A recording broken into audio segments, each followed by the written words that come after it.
Okay,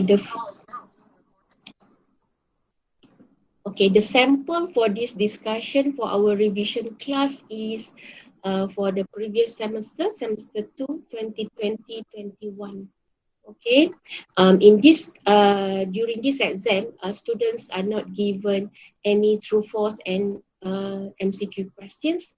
That's why you have more problems, and because of the more number of problems, okay, you are given additional time for submission. But for this semester, I'm giving you only 3 problems. So 3 hours exam duration is inclusive of submission time, meaning that the time has been accommodated for scanning and uploading your answers. Okay, now let's look at the first question. Okay, so the first question is on decision analysis. Okay, so remember when we, when we want to apply decision analysis techniques, there are a few things that you have to remember. There are a few tips. Okay, first, you have to ask yourself who is the decision maker in that case. Okay, in your analysis, you are analyzing the problem from whose perspective. Okay, so in this case, Agra Tech Corporation. Okay, this is the decision maker. Okay, and then, okay, you have to look at the objective. Okay, what's the purpose of the decision objective? Okay, because decision objectives, which also include the basis of the decisions to be made, would define your decision alternatives, your states of nature, and also the payoff. Okay, next, identify whether that decision is to be made using probabilities or not using probabilities. Okay, so these are the, what do you call it, the checklist. Okay, the checklist. Okay, so once we have identified that, okay, so in this case, okay, we are making decisions. Okay, Algatech Corporation will be making decision using probabilities. So when using probabilities, okay, we're going to focus on using expected value approach. Okay, so you have to refer to the objectives. Okay, now once you have identified the decision objectives, identify how many decisions to be made. Okay, how many decisions to be made, and then, okay, consider what's the sequence. Okay, which is the decision to be made in not before you are making the other decisions. In other words, you have to identify the sequence of decisions. Okay, the sequence of decisions. Okay, so in this case, okay, what is the main concern of the decision maker? What do they want to decide?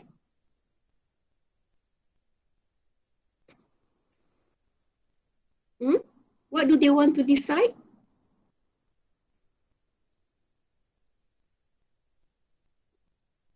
What's the decisions to be made? Normally, it's easier for you to, after you have gone through the information given, you should read the questions, because questions would give you additional clue, okay, on the objectives, the alternatives, the states of nature, and also the basis of the decisions that would define the payoff. So what do they want to decide?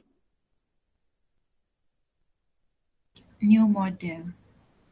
Okay, the new model for the land mower. Okay, so that's one decision. So for that decision, you have to identify what are the states of nature associated with this decision, and what's the basis of the decisions for this decision. What's the basis of the for this decision in this case, which, because you need to know what's the payoff. And then you have to identify, because this is decision making with probabilities, what are the relevant probabilities for the states of nature associated with this decision. Okay, then you go to the next one. Okay, is there other decisions to be made? Okay, so in this case, okay, whether they should use market survey information or not to use market survey information. So this is the other decisions to be made. Then you have to identify for these decisions, what are the uncertainties? What are the states of nature? Then what are the corresponding probabilities? Okay, and then, okay, when you want to start drawing the tree, you have to identify, okay, which decision to be made earlier before you are making the next decision. Okay, and when you are given probabilities, okay, so look at the types of probabilities. Okay, look at each value. Is this prior probabilities? Is this conditional probabilities? Or is this posterior probabilities? Okay, sometimes you are given posterior probabilities. So you do not need to use Bayes' theorem to convert the given conditional probabilities into posterior probabilities. Okay, but sometimes you are given conditional probabilities. So in that case, okay, you need to use Bayes' theorem to convert. So to convert the given conditional probabilities into posterior probabilities. Okay, so you have to identify this so that you don't waste your time unnecessarily. Okay, so the solution. Okay, so this is the decision tree. Okay, the decision tree. Okay, so obviously the first decision is whether to get the additional information in the form of survey information or not. Okay, because the purpose, although the decisions whether to produce or not to produce land mower is the primary decisions to be made, but the other decision on whether to use market survey information or not to use market survey information is the decisions to be made with regards to getting additional information, which is meant to improvise, okay, or to make a better primary decision. So in this case, that decision to be made first. Okay, so the first decision is whether they should conduct or use market survey information or not to use market survey information. Okay, so if they decided not to use market survey information, then there will be no additional information that they can use to make the primary decision of producing or not producing the land mower. Okay, so if given the information, if they don't produce, they will not earn anything. So that's why the payoff is 0. Okay, but if they decided to produce the land mower, then the expected payoff would be affected by 2 states of nature. In this case, the market condition. Okay, which is whether the market for the product is favorable or unfavorable. In this case, the earner is indifferent, so 50% chance each. And then the expected payoff is the 100,000 if the market is favorable, and a loss of 40,000 if the market is unfavorable. So if you look at here, the probabilities, okay, for these branches, we are using prior probabilities, and look at the look at the payoff. The payoff is not adjusted to the survey cost because you have decided not to use the market survey. Okay. On the other hand, if they decided to conduct the market survey, then they will face the uncertainty, okay, with regards to the outcome of the survey. Okay, because they cannot choose whether they're going to get a favorable survey result or unfavorable survey result, meaning that whether the survey will give no favorable indication of what would be the demand in the future, or the survey would indicate unfavorable indication of what would be the demand in the future. That is beyond their control. Because that's beyond their control, okay, the 2 indicators must be plotted on the diagram using a chance event circle, a chance node. And this is the additional information actually. Okay, once they decided to conduct the market survey, then they will have this additional information in the form of sample information, in the form of indicators. Okay, earlier the decision whether to conduct or not to conduct the market survey is within their discretion. They can choose whether to conduct or not to conduct. That's why we plot them on the tree using a decision node. Same for whether to produce or not to produce the land mower. It is within their discretion. They can choose, they can decide. So these two decision variables are plotted on the tree using a decision node. But the future market demand is beyond their control. They cannot choose. Okay, this is uncertainty for them. For that, these two plotted on decision tree using a chance node. Okay, then we go back to the upper branch. Okay, once they decided to conduct the market survey, then they will have these two additional information in the form of indicators, but they cannot choose, so chance node. Based on this additional information, and based on this additional information, they will make the second decision, their primary decision with regards to production of land mower. But if you look at here, okay, remember every chance event must be attached with probabilities. So for survey and unfavorable favorable and unfavorable survey indicators, they each must be attached with probabilities. Okay, then for the what do you call it, the states of nature. Okay, the states of nature, the uncertainty about demand, okay, with regard to producing the land mower must be adjusted. Okay, if you look at here, initially they are indifferent. They thought that 50% chance of getting favorable and unfavorable market. But since they have decided to use survey information, okay, these initial probabilities, these prior probabilities must be modified to whatever indicators they get from the survey. Okay, so we can no longer use prior probabilities, but we must use posterior probabilities for these branches. Okay, these branches, we have to use posterior probabilities.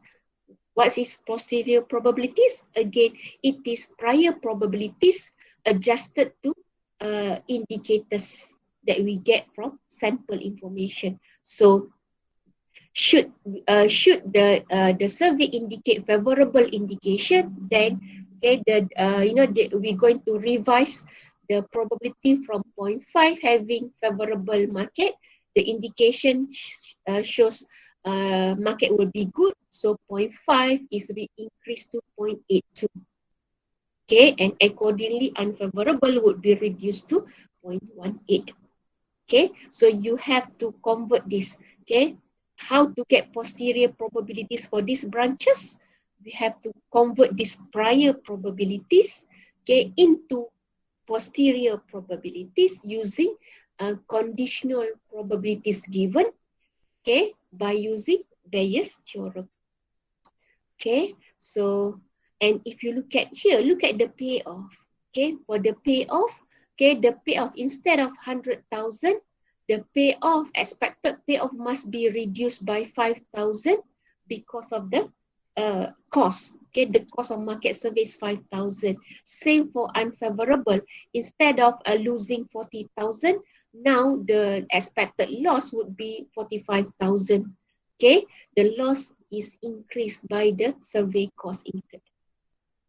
Okay, now same for favorable and unfavorable market condition associated with modified to the fact that the survey indicators is unfavorable. So this is another set of posterior probabilities associated with getting unfavorable survey indicator. Okay, so this is just the computation. Okay, just the computation on the branch. So it's either you want to show the the computation of expected values here, okay, or okay, you can write it somewhere else. So it's either you write the full name like this, expected value of producing land mower when it is favorable demand, or you can just put the label, put number. If you put this is as let's say 1, 2, 3, 4. If you put this as note 4, then here you just write note 4. Okay, it's either you label the notes or you write the full description for the notes. Okay, so this is the the calculation of expected values. Okay, so that's how we draw decision tree. And remember, when we use decision tree to make the decisions, okay, we're going to work backwards. Okay, when we draw, we are moving this way. From left hand side, we move towards the right, to the right hand end. Okay, but when we want to use this decision tree to make the decisions, okay, we're going to work backwards. From the end of the tree, we move leftwards. Okay, so whenever we see circles, that's the indication that we have to calculate expected values. Whenever we see a notes, that's the indication that you have to make decisions. So here, instead of showing on, okay, I'm just giving you here the final answer here, but the calculation is here. So let me freeze the page for a complete tree. Okay, so that later on, okay, when you watch the recording, you can just freeze the video and look at the complete decision tree for your reference. Okay, now this is the computation for every, for every decision node.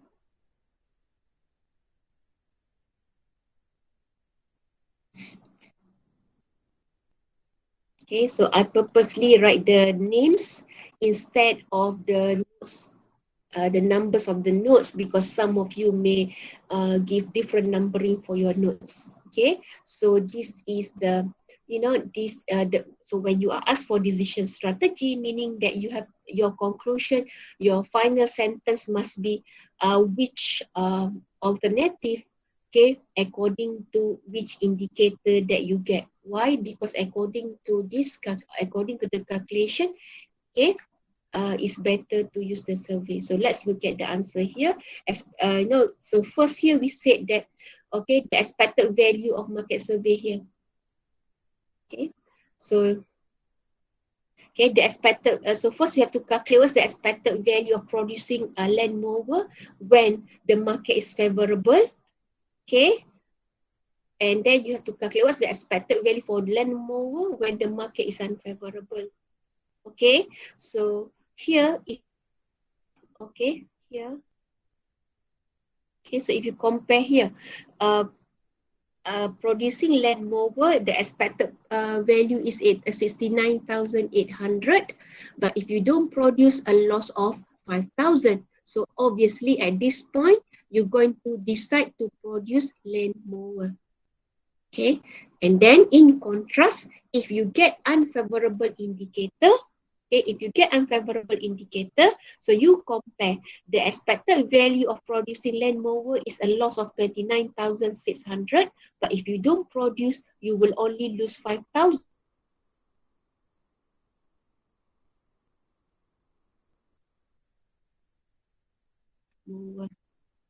Okay, next is to calculate expected value of conducting or using the survey information itself. So what you do is you simply, take the probability of getting favorable indicator times the expected value of best decision, or the expected value of the decision that you make here, plus probability of getting unfavorable multiplied by the expected value of decision that you make here. Okay, so that's how you get the expected value of conducting the market survey of 36,140. Okay, then next you move. Okay, so at this point, okay, if you look at here, At this point, you have to decide whether to use the survey info to conduct the market survey or not to conduct the market survey. So you simply compare. If you conduct market survey, the expected value would be 36,140. But if you do not conduct, it will only be 30,000. So on the basis of expected value of using that market survey, the decision is to conduct the market survey. Okay, so again, this is the calculation. Okay, this is the calculation for every test notes that I've shown on the decision tree above. Okay, and this is the conclusion that you have to give. Okay, this is the conclusion. Okay, so you in the conclusion you have to make sure to include both decisions. Because earlier we have identified that there are two decisions to be made. So in your conclusion, you must include the two decisions. Okay. So the first decision is to conduct the market survey or to use the survey information. Then the second decision is about the production of land mover. So in this case, it is affected by which indicator that we may get from that survey. So if the survey is favorable, they should produce the land mover. But if the survey is unfavorable, they should not produce the land mover. So that is for the first question. Is it clear?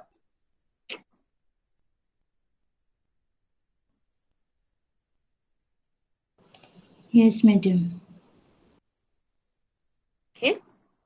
So let's move to the second question. Madam. Yeah. I have a question for question Yes. 1. So do we change the prior to posterior or we just take the value? Like I'm quite confused with prior posterior. You have to, in this case, you have to look at here. Okay. So this is, okay. So in this case, okay, so you have to look at whether the information given here is already posterior or conditional. So if you look at it, this is probability of favorable market given, okay, favorable market survey. So is this conditional or posterior probabilities? How could we know if it's conditional or posterior? Yeah, you must know the format. Okay, so remember, okay, in the lecture I gave you a diagram. Okay, so conditional probabilities give you what is the probability of getting states of nature. Okay, states of nature. Okay, uh, uh, uh, given that you get this particular indicator. So in this case, and conditional probabilities, conditional probability give you what's the probability of getting a particular states of nature based on what do you call it? Indicator. Let me write.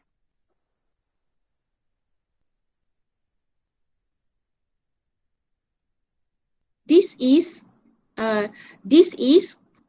posterior probability. This is posterior. Okay, posterior probability give you what is the probability of getting a particular states of nature based on the fact that you have obtained that particular indicator. So in this case, here, you are already given posterior probabilities. Okay, because see, probability of getting S1, right? Look at the first statement, 0.2. 0.82 is what? Probability of getting S1 given I1, right? So that is posterior probabilities. Okay, so in this case, you don't have to apply, you don't have to convert. When I explained the tree just now, okay, I'm explaining if you need to do the conversion or the meaning of posterior. Okay, the meaning of posterior is prior probabilities modified to what do you call it? Conditional probabilities, or modified to the information that we get from sample information. Okay, to get posterior. Okay, but in this case, you are already given posterior. How do you know? So you have to write the equation for this. So look at the second statement. Second statement is probability of getting unfavorable market. So unfavorable market is S2, right? Okay, unfavorable market is S2. Given that favorable market survey. So that is I1. So if you look at the information given, they are already in this format. So this is already posterior probabilities. You don't have to calculate.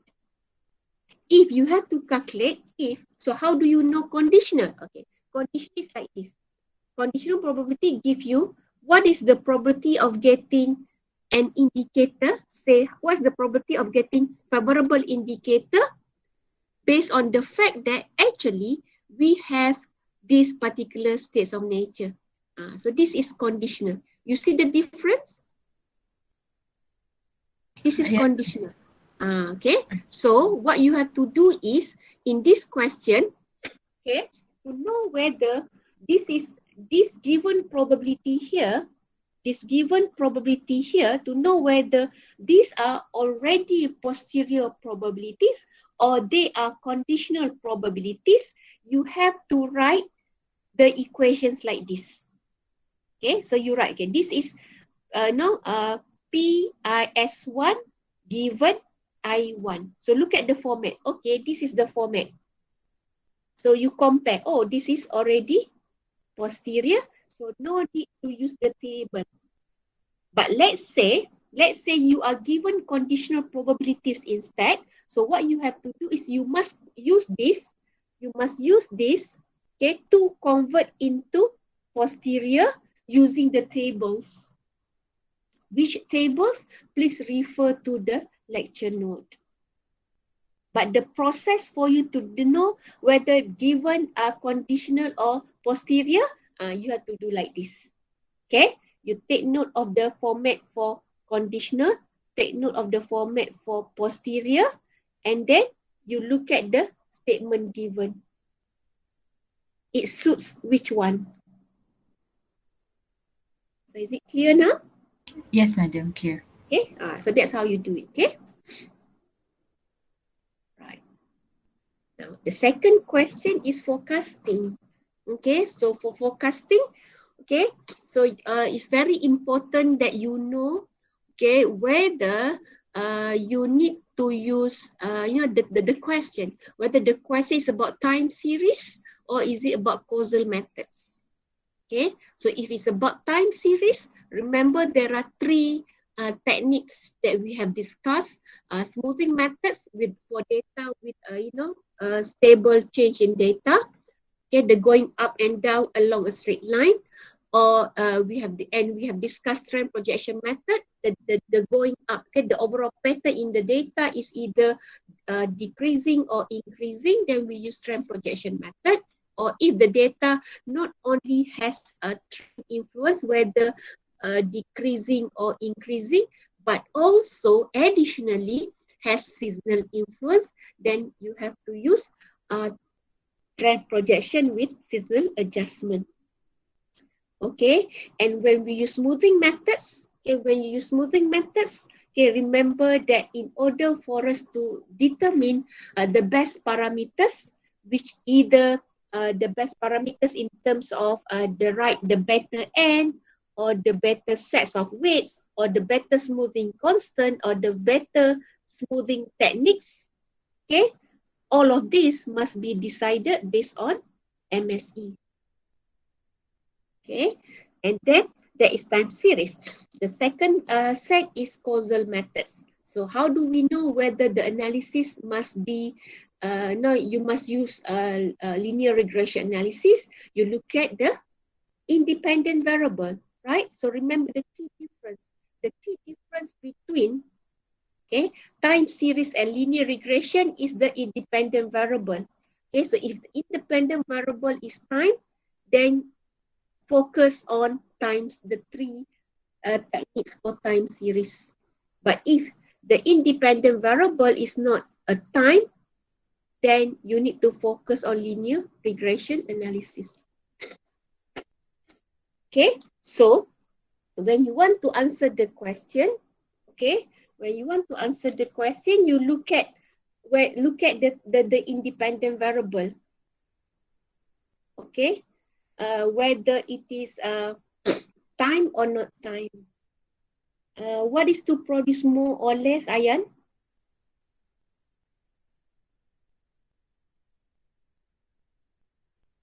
I just write that in the beginning of the class. Say again. I just wrote that in the beginning of the class when you Oh yeah. said Oh sorry. the All right. decision So I tree. didn't realize that. All right. Thank you. Okay. So that's how you decide. Okay. So for forecasting method, okay, you need to decide. Okay, which technique is this? Okay. So the easiest is to look at the independent variable. Okay. If the analysis, the independent variable is time, meaning that just focus your attention to time series methods. But if the independent variable is a not time factor, simply focus on linear regression analysis. Okay, so if you look at here, okay, so if you look at here, the analysis is in terms of what? Look at the question. You want to focus what? Performance rating from test score. Yeah. So is this a time? Is it a time factor or not? No. No. Okay. So obviously, this is about linear regression analysis. So remember, if the question is on linear regression analysis, then you are expected what do you call it, to derive linear regression equation to make forecast and also to calculate correlation coefficient. Okay, right. So for linear regression, straightforward. Okay, the more important part is for you to highlight this. Okay, make sure this is uh, if if you don't want to give me this table, it's fine, but I want to see this. Okay, make sure you write this down. Okay, the total. Okay, the total must be clearly written, the summation of each of the variable. Okay, and straight away, if it's on linear regression, straight away you can calculate this, because always if the question is on linear regression, not only you have to develop the linear regression equation, but you must also calculate the R, right? So straight away you calculate this. Okay, and then clearly show. Okay, remember, I will only give marks for answers, for correct answers supported by working. If you just give me, say, this equation without showing me the computation, how did you get 8.52, without showing me how did you get 0.8913, I will not accept that answer. Okay, only correct answers supported by calculations would be accepted. And you have ample time for that, because this is the evidence that you did calculate your answers on your own. Okay, so make sure you write detailed computation. The list is first, you just show the first step. Okay, the first step is for you to show, okay, how you plug in the relevant information into the formula, because this is needed, because I want to see if you got a wrong answer here, is it because of wrong values entered here, or is it because of a wrong calculation here? Okay, because sometimes this is wrong because of a very minor mistake here, which I can accept, then I will still accept this wrong answer. Okay, provided that I can detect.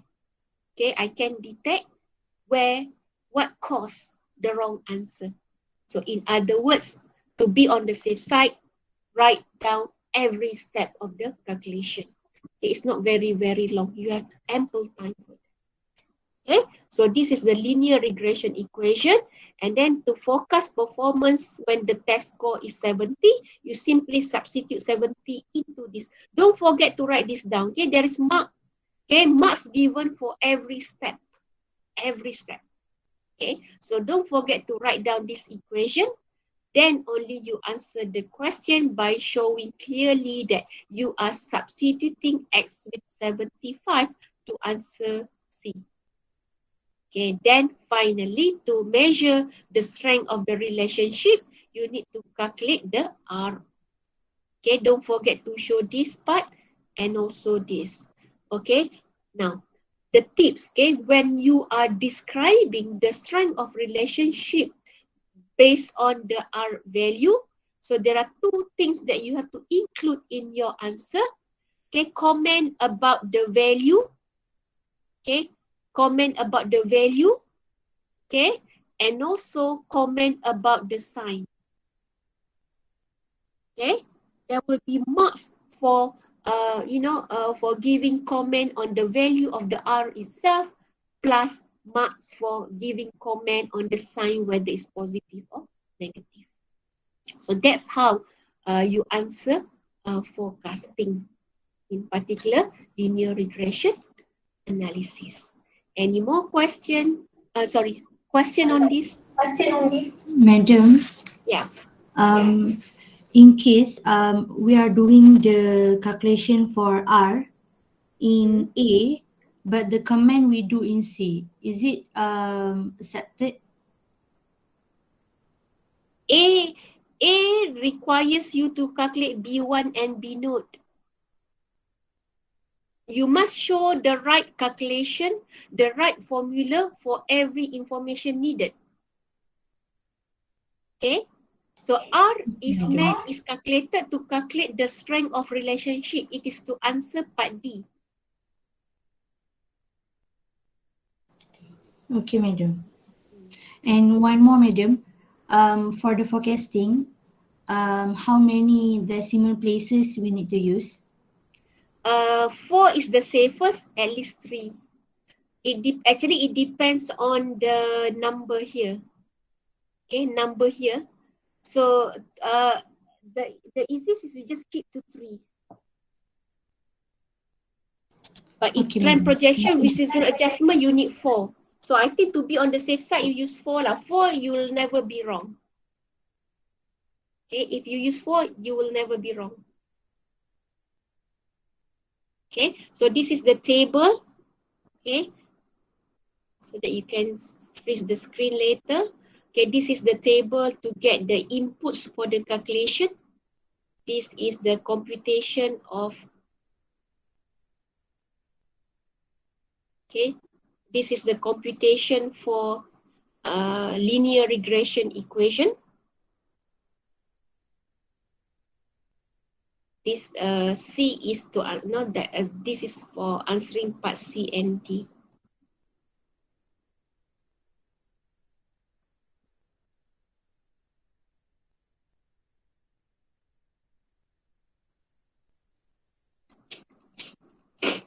Okay.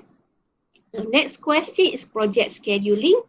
Okay, so in this case, you are required, you are required to calculate the activity, expected activity times and the variances. Okay, so you have to show how, at least few. Okay, give me a few example. How did you calculate the T and how did you calculate the variance? Okay, give me 2 or 3. The rest, you can just give answers. And for this, make sure you use at least 1 decimal point so that I can differentiate whether that is the T that you calculate using the formula, this formula, or you simply, use the given most probable time estimate. Okay. I don't need this table. Okay, I need everything shown on this network. I think this is very straightforward, right? For the project, okay, for the project. So make sure you clearly show the slack times for each activity.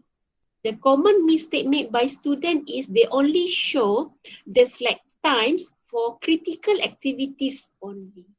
No, you have to show the slack times for every activity.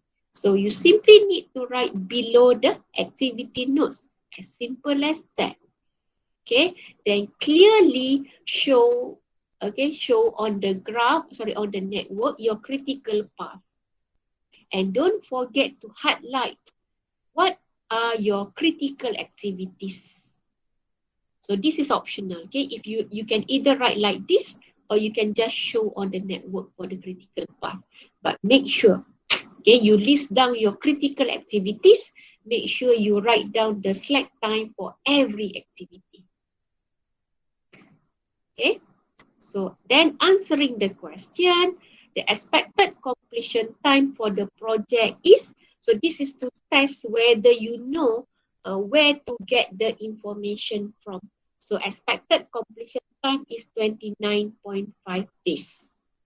Now, for this one, for part D, it is meant to test whether you know about a very important concept of doing network analysis on project with uncertain activity time. To answer this question, no computation is needed, okay? Because not theoretically we are saying that, okay, when we are using network analysis, okay, when we are using network analysis on a project with known activity time, then the expected duration derived from the network, okay, would give us the minimum time needed. Minimum time needed. But when we are using the network analysis, when we are using network analysis on project with uncertain activity time, such as this question, then the expected duration that we derive from the network here, okay, has 50% chance. Okay, 50% chance. That's the reason. Look at this formula. Right? The z-score formula. X minus mu divided by the sigma for critical activity. Mu. Where does mu belongs to? See? Mu. Mu is here. In the middle. So what's the meaning of in the middle? 50%. Right? Because mu, okay, expected completion time derived from the network is the mu. Mu, okay, and mu is the middle line, so 50% chance. So no calculation needed to answer D. Okay. So then the next is what is the probability of completing within 32 days? So just plug in. Okay, plug in the target deadline is 32 days. From the network, we know the expected completion time is 29.5 days. Now, clearly show how did you get the standard deviation for critical activities. And remember, to get standard deviation for critical activity in this formula, you must first calculate the variance. Okay, you must first calculate the variance for critical activity, then take the square root value of this variance. Do not square root value for each of these and add up. Don't do that. First, you have to calculate the variance for critical activity, then only take the square root value. So, the probability of completing the project within 32 days is 94.84%.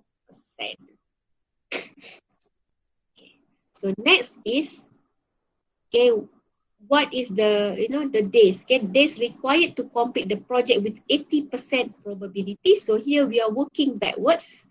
Okay, the area under the curve is 80%. Okay, because probability represents area under the curve. So 80% is roughly here. This is 80%. So you want, okay, so we work backwards. What should be the Z? Okay, here, when the area is 80%. So we work backwards. That's how we get this. Okay, look at the table. When the area under the curve is 80%, what would be the Z? So you will see that the Z is positive 0.84. How do we know it's positive? Because the probability is more than 50%. So based on, then this is the same, this is the same. So that's how we know. If we want to have 80% chance of completing the project within the duration allocated, then we should allocate 31 days. Okay, so in other words, if we allocate 31 days, then we have 80% chance of completing the project within 31 days.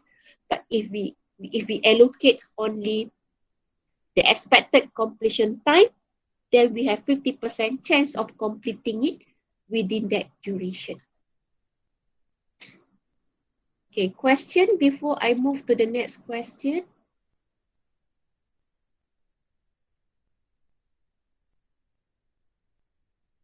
Is it clear?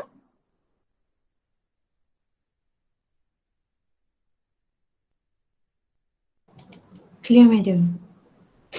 Okay, don't have much time left. Okay, now question 4. Okay, this is a formulation. Okay, it's a formulation, very straightforward. Okay, so remember, whenever the question tests you on formulation, clearly show in your answer the 4 steps, because marks given for every steps. Okay, so for LP formulation, you need to show the 4 steps. The first step is to clearly define your decision variable. Sorry about this mistake here. This is S3. Okay? Sorry about this. Okay, so always decision variables refer to units of something, amount of something, because the objective or the purpose of the technique is to determine the optimal mix, optimal quantity of something, right? So you must clearly define your decision variables is referring to a quantity of what. Very clear. Don't just say S1 craft 1, S2 craft 2. That is not acceptable. Okay, because it can be, and if you just say S1 craft 1, it can be anything about craft 1. Okay, so you must be very specific. Clearly and specifically define your decision variable. Okay, second step is to write objective function equation. Okay, so objective function equation, you must look at the purpose. Okay, because the purpose, the objective of the decision to be made would define your objective function coefficient. Objective function coefficient. What should be the coefficient for your objective function equations depend on your the purpose or the target of the decisions to be made, and then take into account whether is max or min. Then for the constraint, the third step is to write technical constraint equations. Okay, so make sure you have one equation for every requirement, for every KPI, for every target, for every restriction. One equation for each. Okay, so this is obvious from the text. Okay, first is about material 1, material 2, and then about the code. Okay, then about the assembly hours. Okay, so be careful with that statement.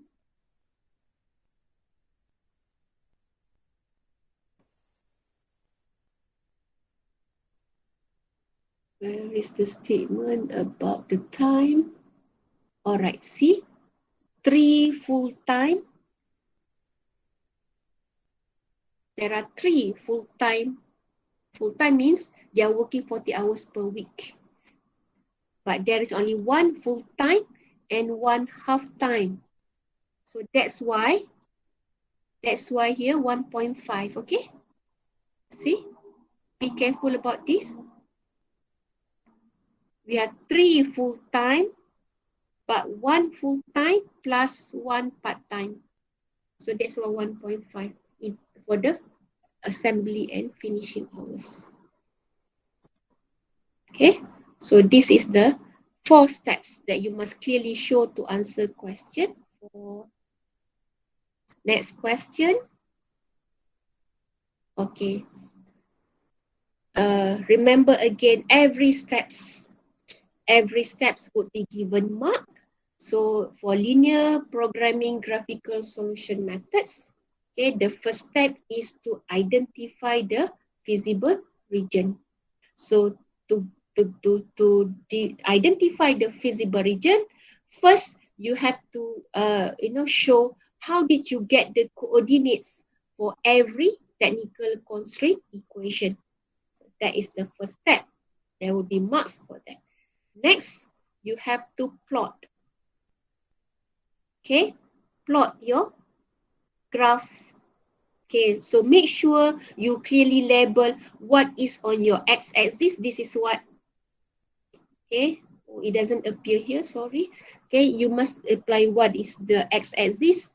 This is x1 and x2, right? Yeah. Sorry, it doesn't appear here. So clearly define, this is x2, this is x1. So make sure you clearly label, this is constraint 1, constraint 2, constraint 3, constraint. Okay, marks would be given for shading the feasible region. Yes, you have to shade your feasible region. Okay, you must shade your feasible region. There will be mark for correctly shading your feasible region, but there would also be marks for plotting your graph. So what's the what do I consider the labeling? The labeling of x1 and the x and y axis, the labeling of the lines. And make sure you draw a proper size, not too big, not too small, because you need to be able to see the small gaps. Okay, so once you have identified the feasible region, we are using corner point methods. So you have to clearly show how the steps, you have to clearly show the computations, the calculation, how do you get the coordinate for every corner point. So this is for corner point A, corner point B. So clearly write this is which constraint, okay? No constraint, this is A and B. Okay, let me make it bigger so that you can zoom in the video later on. So this is, sorry. So this is how to get a coordinate for A and B. This is to get the coordinate for C and D. Okay, so once you get the coordinate, okay, the next step is to evaluate. See, every step would be given marks. So to evaluate objective function equation at every corner points. So you simply write down the coordinates for the 4 corner points and then show your calculation on how to get the objective function values at each of them. Then the solution. Now, the solution, so don't simply highlight the best, okay? So here I want to see the purpose of this question. The last question is to test whether or not you know how to interpret the answer. Okay, so the solution means you have to give the values for your decision variables. That's the meaning of solution. Okay, don't just stop by highlighting this. You must say, what's the solution? The solution must be, what's the optimal value for every decision alternative? In this case, x1 is 12 and x2 is 15. Okay? Question?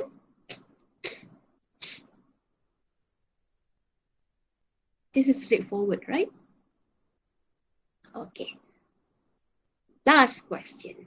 Okay. All right. Okay. So for transportation problem, so you remember there are 3 techniques that we have studied for phase 1, which is to identify initial solution. But remember the important concepts underlying transportation simplex method. Firstly, it is a minimization techniques. So if you are given figures that so if you are given the figures here that the more the better, or you are given maximization problem, you have to make adjustment. Refer to special case video on that. Okay, but generally remember for transportation simplex method, first it is a minimization technique. Secondly, it is only applicable for a balanced transportation problem. Balanced transportation problem. Okay, so first, okay, before you start finding the solution, okay, to start with, you have to count and compare. Okay, calculate what is the total supplies, what is the total demands. So when the total supplies at all sources equals to total demand at all destinations, it means that it is a balanced transportation problem. So we can proceed with transportation simplex method.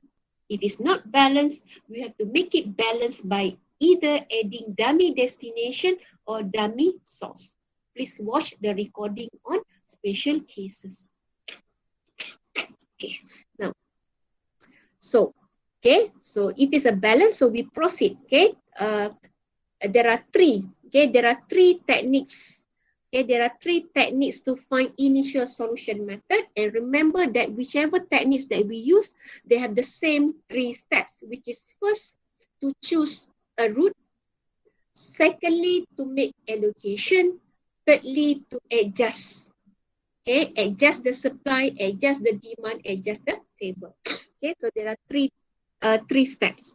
Okay, three steps to find the initial solution regardless of the technique. Choose. Sorry, okay, I forgot to take my pen. So I'm using my my finger. So it's a bit difficult. Choose. Allocate. Allocate means you have to compare supply and demand. Choose a smaller quantity between supply and demand. And then you adjust. To adjust, remember there are three things to adjust: supply, demand, and table. Okay. So if we use northwest corner rule, then the route to be given priority or to start with is the route which is at the top. Northwest corner rule, top and left corner. But if you use least cost method, it means we look at the whole table. We start at the route with the lowest. We start at a route with the lowest UTC. Okay, lowest UTC. Okay, in this case, there are two routes with lowest UTC. So to break the tie, you compare which cheapest route you can transport more. In this case, using Damansara Kepong, you can transport 50. But if you use Batu Cave Gombak, you can only transport 30. For that reason, we choose or we give priority to Damansara Kepong. So that's the first route that we're going to use using least cost method. Okay, but if we use van means that the first route to be chosen, or we're going to choose a route with a cheapest route with the largest penalty cost. Meaning to say that you must first calculate penalty cost for every row and for every column, then pick up a row or column with the largest penalty cost, and then within that row or within that column with the largest penalty cost, we choose a route with the smallest UTC. So that's how we choose a route using the three techniques. But for the allocation, the same, adjustment, the same. Okay, now for the initial solution, there are two things that you have to clearly give me. First is this table, and then this plan. There will be marks for the table and also marks for listing the routes together with the units and calculating the total cost. The common mistake made by students is they only give me this table, but they don't give me this. So you lost mark unnecessarily there. Okay, so this is the initial solution for this problem for you to refer to.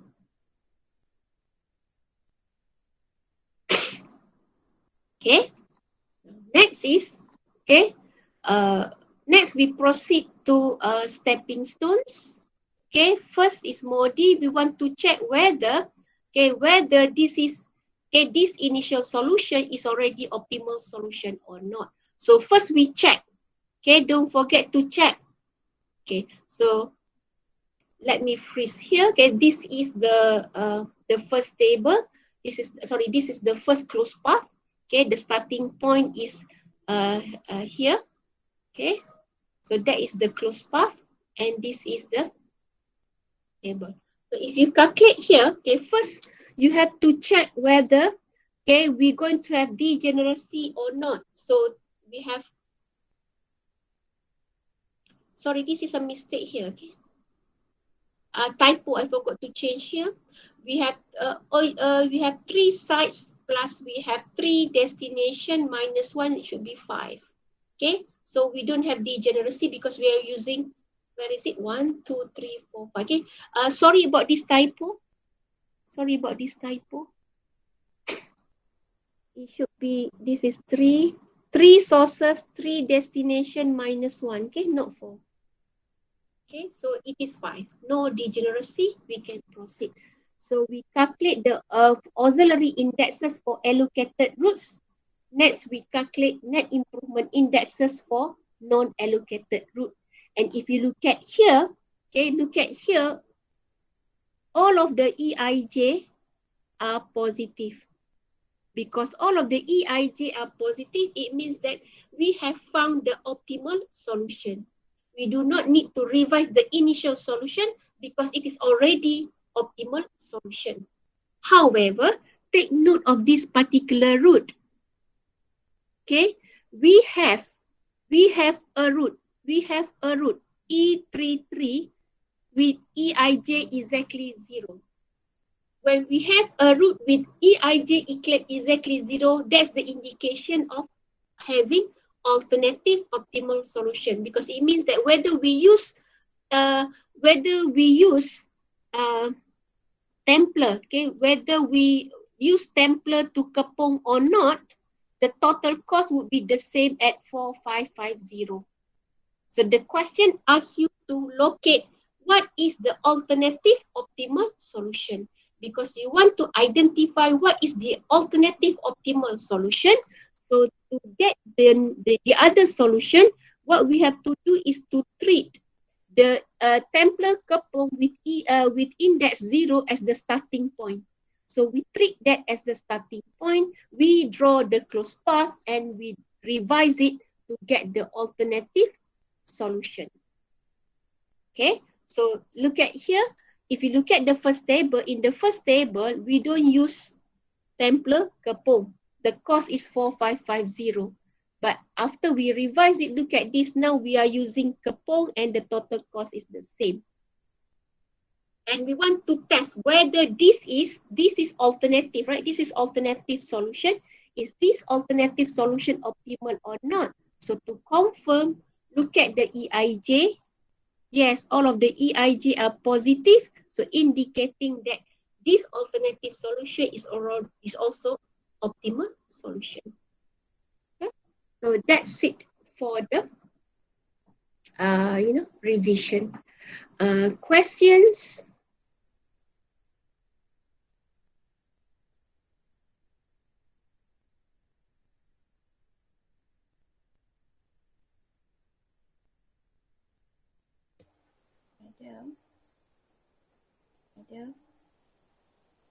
Okay, so if you do have question, okay, that's all for today. Okay, and that's all for the semester. Okay, so that's all. Let me use this.